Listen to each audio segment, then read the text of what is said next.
Welcome back to the channel. In today's video, I want to show you how to disable activity status on your Instagram app.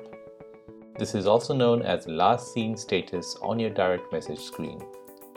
Activity status shows you when you were last online on Instagram. If you want to protect your privacy and don't want people to see when you're on Instagram, then you should disable this feature. So on your phone, open the Instagram app. Now tap on your profile tab. Then tap on the three lines at the top right, then find settings, then tap on privacy, then find activity status, toggle the switch to the left for show activity status option. This will now stop showing your last active status. And that is how to disable activity status on your Instagram.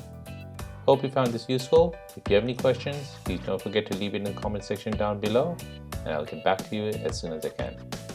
Thanks for watching and see you in the next one.